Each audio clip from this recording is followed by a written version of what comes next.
Hey guys, it's Matho here once again with a fairly fashionably late development manifesto and patch note overview for you. I did go over the patch notes on the drunk stream for like 9 hours and got pretty drunk and did eventually do some patch notes. It took us quite a while though, but there's nothing too major to go over in the manifesto or the patch notes really. For the most part, a few nerfs, a few little meta shifting type things, and the idea behind something like this is to mostly try and change up what you might want to focus on or what you might want to play as a meta or as a specific focus for the league. So it is usually still going to create a different league and something quite a bit more fun than maybe what you played before, because you're really trying to try some different things. Instead of everyone playing a good 2 or 3 of a certain skill, you might play 2 or 3 of another skill, and it does in turn still feel quite different. And we are currently very powerful in the game with the right tools, with the right builds, everything put together. Characters are pretty fucking strong right now, so a little nerf here or there isn't going to be the end of the world. So I'll go over the quick main points in the development manifesto and then try and skim through the patch notes, things that do, important things, and then I'll spend the rest of the day trying to do some little tweaks to starter builds and get a cosplay going, and hopefully for the start of the league we'll have another good one, and I'll maybe get some sleep this time. So let's get straight into it. So to start things off with the manifesto, it's mostly just game balance. So this time around they want to focus a bit more on Val skills, which doesn't seem to have happened too much. There's a few little tweaks, and Val skills will be more prevalent in your boss fighting because they're way easier to charge up. So I guess that does kind of make it a bit more of a focus, though typically you're saving your Val skill for the boss. It's just during the actual boss fight itself, it'll charge up quite a bit more often and be quite a bit more usable. So hopefully that feels good and more Val themed, but we'll have to wait and see on that one. Whereas the new skills definitely feel quite bloody, quite Val-y, and we'll see if they're any good. Hopefully they are. They look like they've got some decent numbers behind them. The main thing here though is they're changing things to low life and life costing stuff. So all things that are low life, low mana, low energy, instead of being the 35% randomly that it was before, it's now going to be 50% or below. So that's just a lot cleaner to build around, and they kind of want to emphasize a bit more on the low life playstyle with a couple of the new gems. And not just plain low life and energy shift. They also think maybe low life with just a life base might be more of a thing as well. So the blood magic support is now going to be gone, and that's getting split into 2 different gems. That's the main thing that's happening there, and I believe I have those up somewhere. So arrogance here, and then life tap here. So 2 different gems, two different things.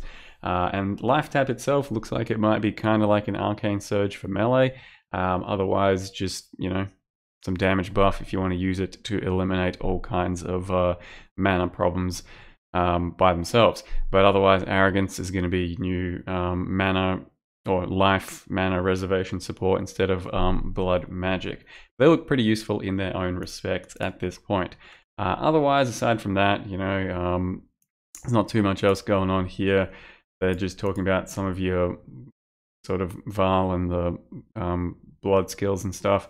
Corrupted blood is now not strictly bleeding, so that you can't scale off of it with your tree, since we can actually have our own applications of corrupted blood. It's not just enemies doing them to us, but it shouldn't change anything for the way we currently deal with it. Bleed flasks and all that, still going to encompass that, just under different wording.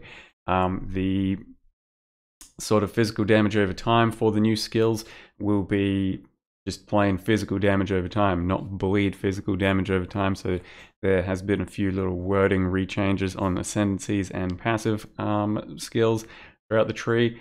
It's going to be a little bit tough to build into them, but I'm sure with the right amount of cluster jewels it'll be completely normal. Just might be a bit rough at the start of the league by the looks of it. But I'll poke around to the passive tree sometime soon and see if I can get a starter build going for it. Blade Storm now actually more viable with bleeding than it was before, since before it was pretty damn shit with bleed. I think Blade Storm with bleed and The Crimson Dance, lots of bleed stack, should actually be pretty strong now. So that's something you can definitely look into.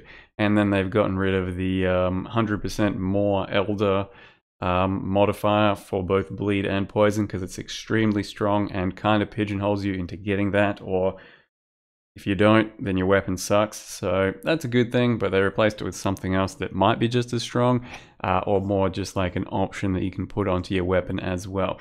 That's kind of a good change. Like, you might think, oh no, it's a nerf or whatever, but it sucks being pigeonholed into one thing, just for a certain build, when you have all these other options. So having that removed, you know, you might be a bit weaker, but at least you don't have to feel that you have to make that choice anymore. Instead, you can do many different things. So I think that's overall a good thing there as well. And then what else? Atlas passive changes. I mean, a few things got tweaked. There's nothing too special to mention here. But they are putting Ritual back on in the top left-hand corner, and with the right nodes, it should probably be pretty damn good. Ritual by itself is actually a very good league mechanic. It's just that after a while it gets a bit overwhelming, every single map having to do 3 or 4 of them or some shit, and sometimes not getting very good rewards for it, especially in the end game. I think once you see it fairly rarely, you know, 1 in every 10 maps or something, and then specifically in the zone that you can beef it up, it should feel pretty damn special and fun to interact with, and also rewarding at that point. But then we've also got our ultimatums happening too.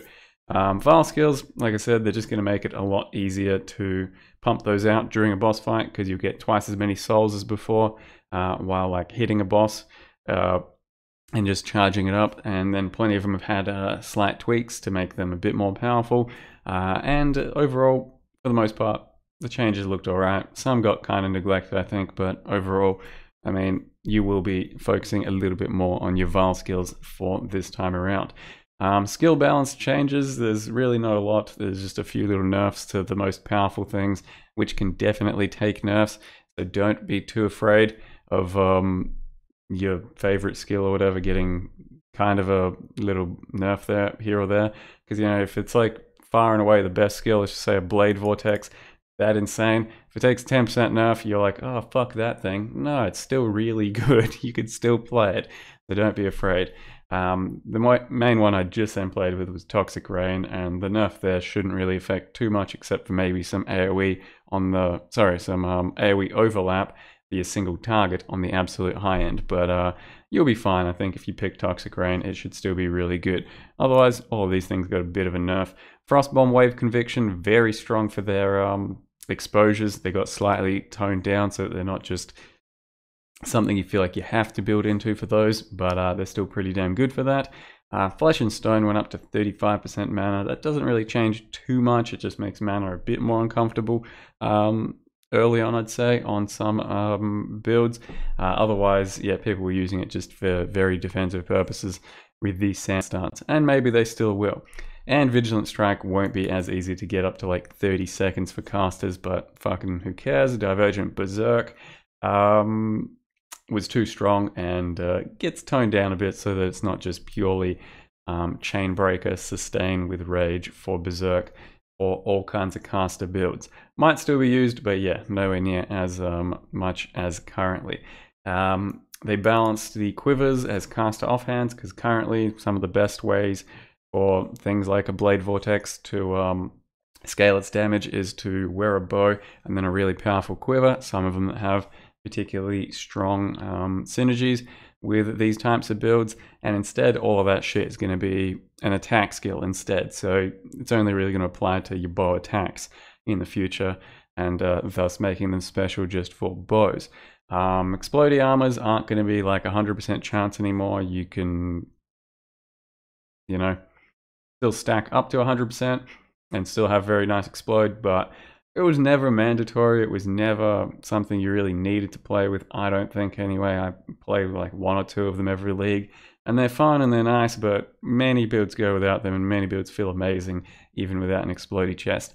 So I don't think you should feel as though you have to get one of these things, but you can still do that if you really feel like it. Harvest Monster Life just got kind of toned down so that various specters and Detonate Dead and stuff isn't going to be as abusive of it okay, fair enough. Hexproof, that's something to do with the self-curse stuff. Poison Sextant won't be, I think it's gone entirely, but yeah, it's just for the people that are speed demoning their way through with the self-poison stuff. Wouldn't worry about it for the most of us. Fracture Fossil and Beast Splitting's getting nerfed so that you can't just constantly print certain things, and that's a really good change, I think, overall, because items are getting pretty boring in the end game when all you're doing is buying a 6 white, 6 link base off of someone that printed 1,000 of them, and that won't be happening anymore, so that's pretty good. Since it's a pretty elegant solution, things that get split, just get a split tag, and then you can't do it again. Very nice. Atlas Mission Sustain is getting slightly toned down, since it was very easy to sustain a lot of missions, and I had like hundreds of some of the certain masters missions, so that's fine. You'll still be able to get through it and get plenty of what you want, I'm sure. Delirium got slightly toned down because very powerful mechanic for farming stuff, gives you lots of rarity, lots of quantity, and that's getting just a little bit blech. Passive tree changes, for the most part, just a few cluster nerfs. I had a look at them in patch notes, it's not anything too major.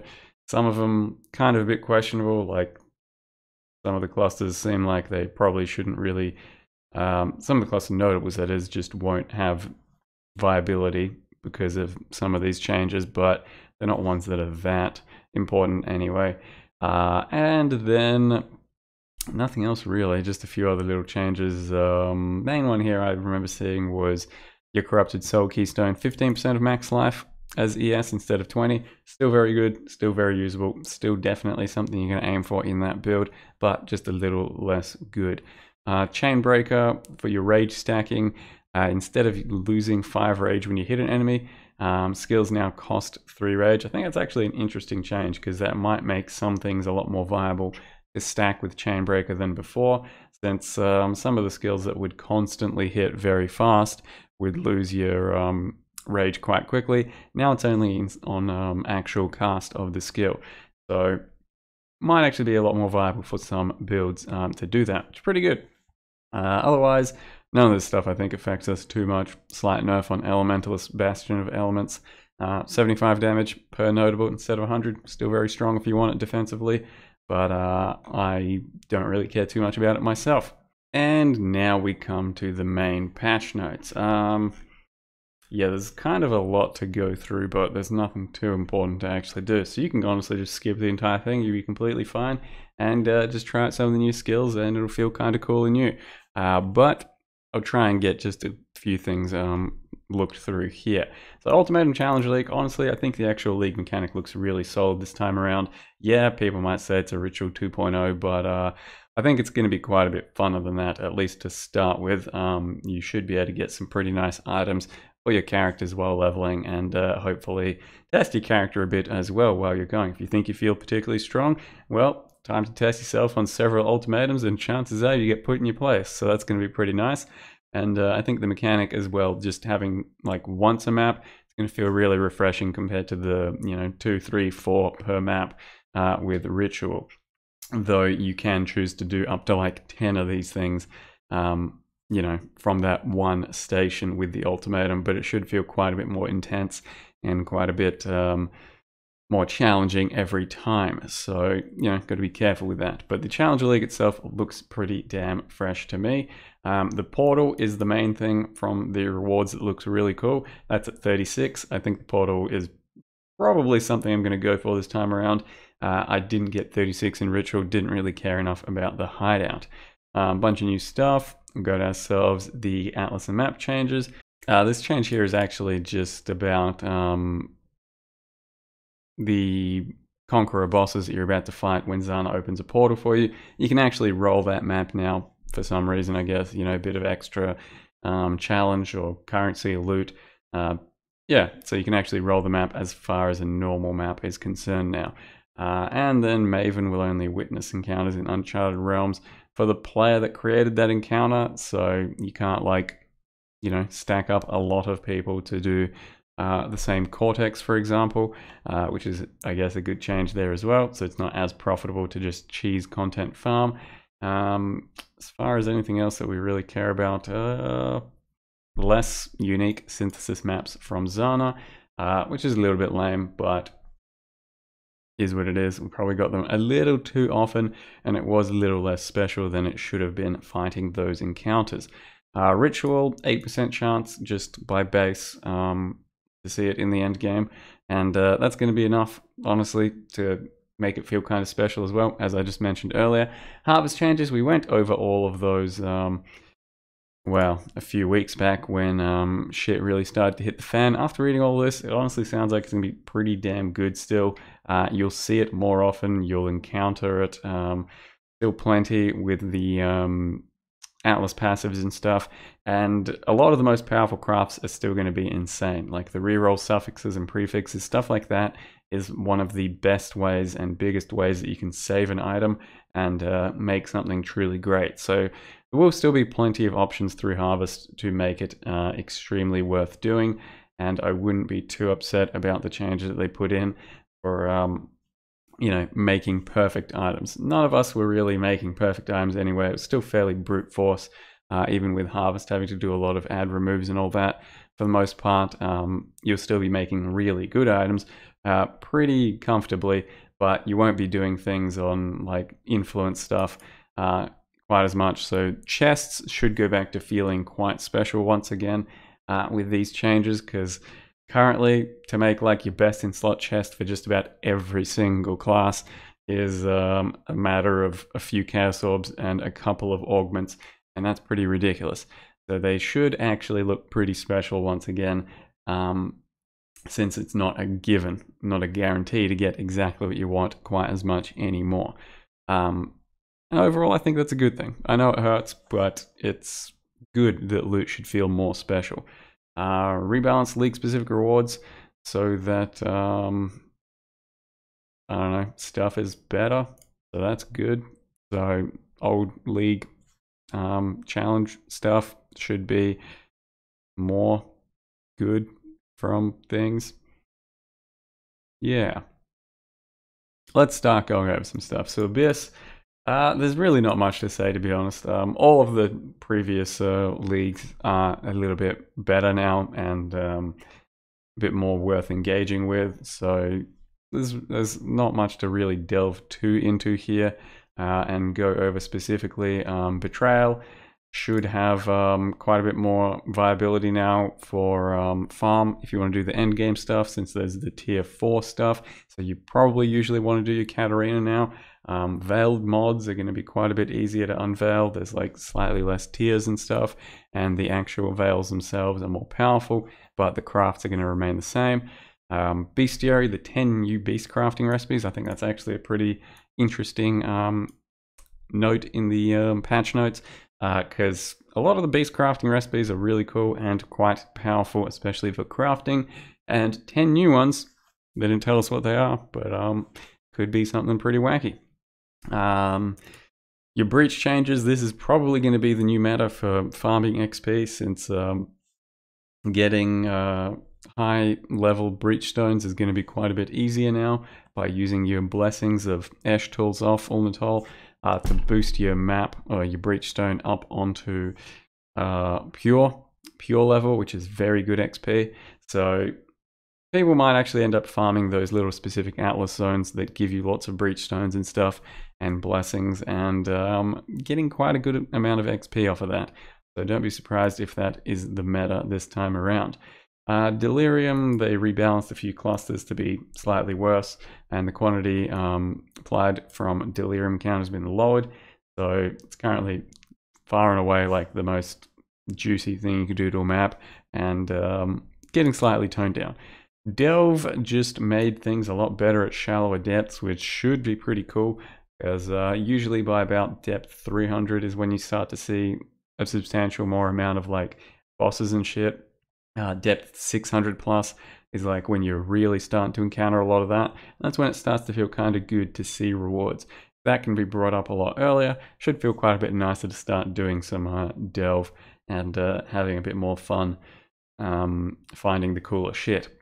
Essences have been slightly rebalanced. There's a few that just got slight buffs and all that, especially the special ones, the corrupted versions of some of those essences, and as well as that, the screamings can now be used as chaoses. So bear in mind, you don't have to scour orb the item before applying a screaming essence anymore. Heist just made it more accessible to get your rogues leveled up. It was already pretty quick if you just focused on it, but I know a lot of people hate that stuff. It is still a very rewarding mechanic and a little bit of good side content to do at the moment if you're a bit, over what you're currently doing. But yeah, definitely something you should engage with from time to time, especially the Grand Heists, because they have some of the juiciest rewards in the game at the moment. Incursions on the whole got sort of buffed and just should feel a bit better, but the main change there is that you can store the incursion itself. Once you've got your temple complete, you can take it, store it, and then run it at a later date. So maybe you've got like 5 temples saved up that you just want to do some other time instead of being forced to do it then and there. And that also means that you can buy other people's like double corruption rooms and shit. Overall, that is a pretty damn cool change. Or if you want, you can just specialize in farming things like double corrupt rooms and then sell them, and that's how you make your money from the game. Legion, just a few new incubators, and I think that's about it. Metamorph, few new catalysts, I think that's about it. Otherwise, Horrendous, just the coins of going to be dropping better, I think, from the actual mechanic, and less, single coins that you just have to pick up. And then you can't do the scroll fragment thing anymore, which I think a few people were upset about. But let's be honest, with the way things were last league, we all had like hundreds of thousands of these coins, and that meant scrolls weren't ever an issue. I don't know. Maybe scrolls shouldn't be an issue, but it was definitely out of line with how much these personally were going to be giving you. Since this fractured items no longer have a visual effect applied to them, don't know who that change was for, but apparently it was too cool that fractured items had a bit of a visual effect. And then talismans, thanks to Chris Wilson, will no longer have the well-rolled modifier system. And I know plenty of people were like, what the fuck, what's up with that change? Kind of, yeah, I agree with that to some extent, but talismans were very strong, as he said. We had a lot of different sources for talismans in the game, and there were a lot of them out there. And more often than not, if you went on trade, you could find the exact perfect amulet with the perfect sort of notable already on it for your build for very little cost. Just not that many people did that. You're personally not going to be finding too many for your own exact character, but on the whole, with trade, there were thousands out there that were very good, and it was probably too good. That said, without this well-rolled modifier system, talismans are pretty much trash again, because it's very hard to find one that's just going to be good, and then on top of that, have a good implicit, and on top of that, have a good notable. Though with the new blight oils, you can do your own notables now, anointing, but yeah, it's going to be pretty rare. Regardless, I don't know. It's a weird change, but I think there needed to be more done to really make it a thing, because currently, with this change, I think they're kind of dead in the water. Labyrinth, huge change, so that you can now pick between a few helm enchants when you finally go in there, and the rewards are also going to be a bit better, just from finishing the actual lab itself. So overall, much nicer for people to run that stuff.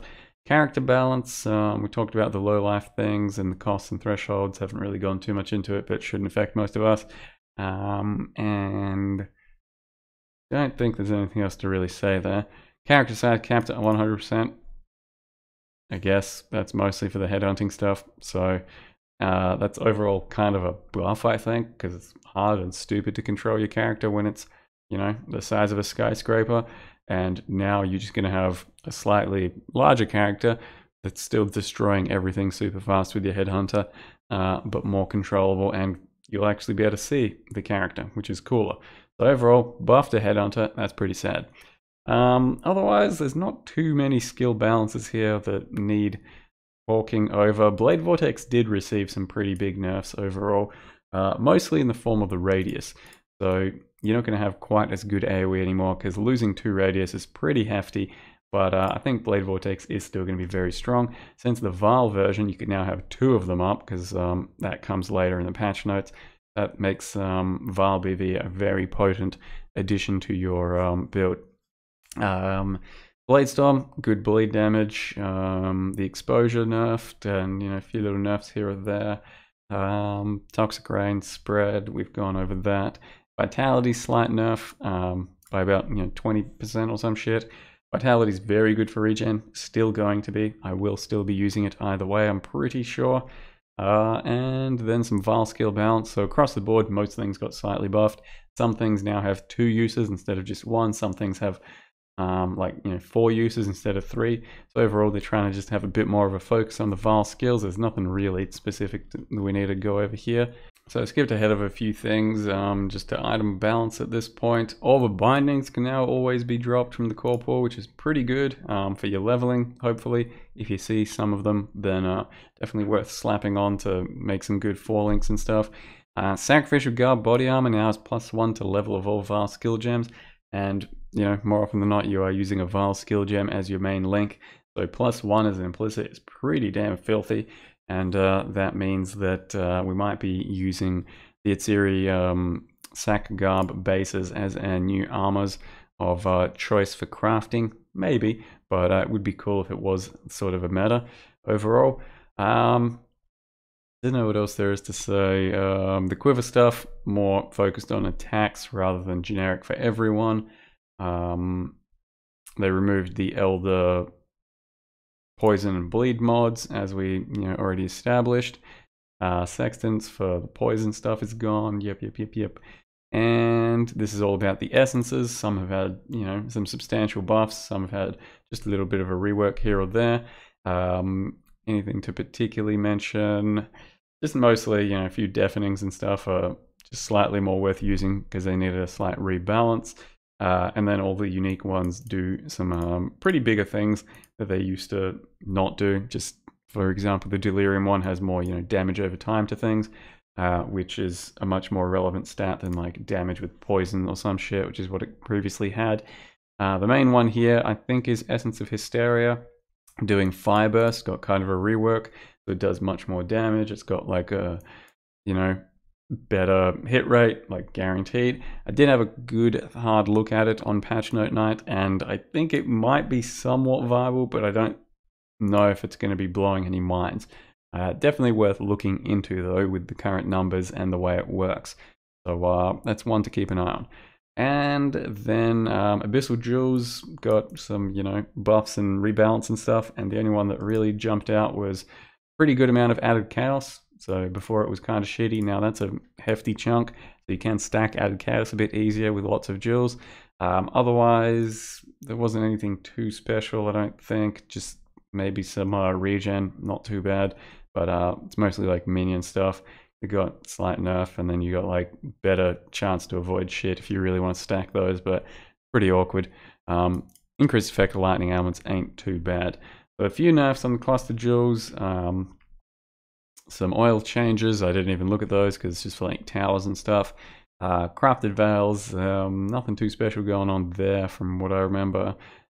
Just a few little buffs in here or there, just for the actual veils themselves, and the crafts only a couple of little buffs. Unique item rebalance, so Death's Oath is slightly better if you're into that sort of thing. Not sure it's going to make it 100% viable, but it is quite a bit. Juiced an extra 20% or some shit. Maybe a bit more even. All the league specific uniques have been added to the core drop pool, which is the really big change for the league. So all your previous, really cool uniques that come from old leagues that could usually only drop when you're running that specific league content can now drop randomly. So you can, at level 40, find a headhunter. So from now on, every leather belt is going to be a real breath holder, but extremely rare stuff. So don't expect it. It's just going to make, that oh shit moment come along every so often when some of those really good items can drop anywhere now. That's a good change. Overall, very, very nice stuff, and should make the game's drops feel a bit more impactful, I think, overall. Unique changes, I don't think there's anything special to check out there. Story of the Vile looks like it might be a bit more interesting. Its damage got a bit more front-loaded, and then a bit more interesting for its ailments. Mostly the shock one, but in general, kind of a bit nicer. Still don't think it's going to see much use anyway. Final act bosses for each act have been, you know, really juiced on rewards. So back in my day, we used to farm Piety, Dominus, that sort of thing, all day, every day. And that's where you got a lot of your drops from. And they're trying to say that maybe that's doable again nowadays. Maybe it drops a bunch of rares, a couple of uniques or some shit.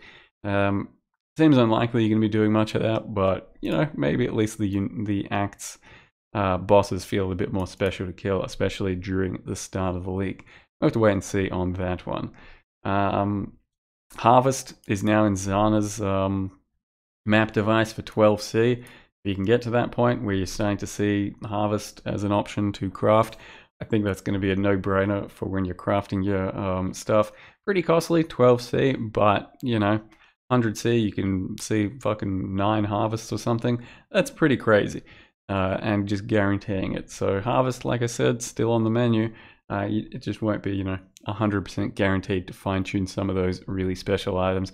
That said, that's a very powerful option to have on your map device now. Aside from that, I don't think there's anything else to say. So real quick, there are some gems to have a look at. Corrupting Fever, so that's just going to be the buff you put up to then start applying Corrupting Blood to things with a few of your skills. So it's going to be building into your Exsanguinate and your Reap and just your original or initial buff for that damage. Exsanguinate, the numbers look pretty damn good behind it. It's going to be weird trying to get chains on it, I think, but overall big damage, big fizz damage per second, and then it can stack up to 3 times. Probably the skill I want to try myself, but I'll have to wait and see if I can put something together that looks tempting for it. You then have Petrified Blood, so that's the mechanic that's going to let you do this low life sort of stuff. Essentially, you just have... It's a weird one to explain, but it's going to make you more safe when you're at low life for big hits and stuff, because instead of the hits doing an initial amount of damage, it gets saved some of that damage and then comes back to you as a damage over time. And the only way you can get life above half a life at that point is through flasks, and panic pressing flasks is, you know, a good way of life for a lot of us already. So it shouldn't be too big a deal to just have to mash flasks, but during some boss fights when you run out of life flask and you're at half life, it might be pretty awkward. So this is a weird one overall. It's not something I'm particularly keen to build into at the moment, not to start with, but certainly got to play around with it in the future as well. And then Reap, the big scythe looking thing. They're both spells for the record, Exsanguinate and Reap, and decent numbers as well. Big sort of area, probably good clear, probably good damage. I think Exsanguinate looks a bit cooler for my money, but yeah, for the most part, looks like Tricksters, Gladiators, Scions with Gladiator and stuff. Going to be kind of the meta for these, and we'll see how that pans out. But they're very cool looking skills, and you know, something to look forward to if they come out well or not. And then they're just the supports that help things for these things.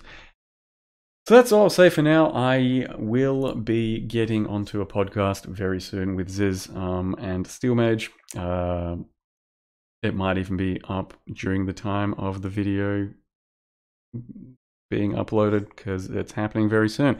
Otherwise, yep, got some starter builds coming for you, hopefully in the next 24 hours, and then a cosplay I've got to focus on and put together, and it's going to be terrifying. Probably the most scuffed thing I've ever put together, so shit. Thank you for watching, guys. Hope you guys are having a good pre-league launch thing, and I'll see you in the actual league launch.